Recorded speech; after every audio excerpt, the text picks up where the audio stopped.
Who do you think you are? No, really, like, who do you think you are? Could you, like, list out the type of person you are, what your characteristics are, what your innermost beliefs and core values are? Do you really know who you are? Have you taken the time to write down literally your personality, your characteristics, what's important to you? Because if you can do that, maybe just take like 15 minutes or half an hour to think deeply about what impacts your life, what you have joy about. Like there's things out there like core value tests and things like that where you can determine this. There's personality tests that tell you different things, like DISC assessments and Myers Briggs, and those are all very good. And I recommend everybody do them.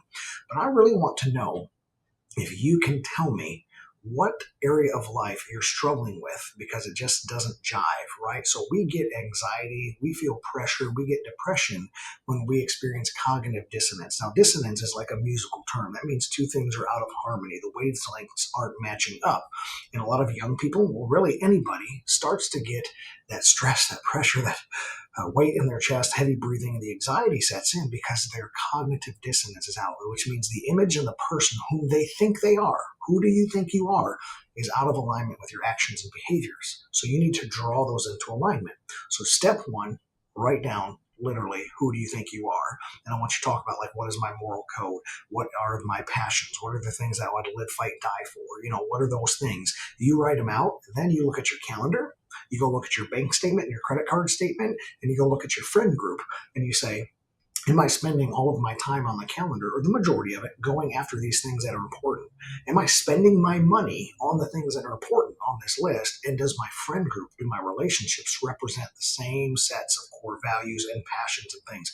If they do not, if your time, your money, and your social group, your relationships are not in alignment with who you think you are, you've got some dissonance to work out there. So start taking steps to resolve that. Make yourself the person you want to be. Make the hard decisions to cut back or spend money in a different place and remove things from your calendar and add new different things. And guess what? You may need to cull the herd a little bit with those social groups, friends, and relationships. So I'm curious to see one place that you think you're out of alignment and one place where you think you're in wonderful alignment. Comment below and let me know. And if you want to get more about your core values, just hit me up at CS Business Consulting and we can start that process today.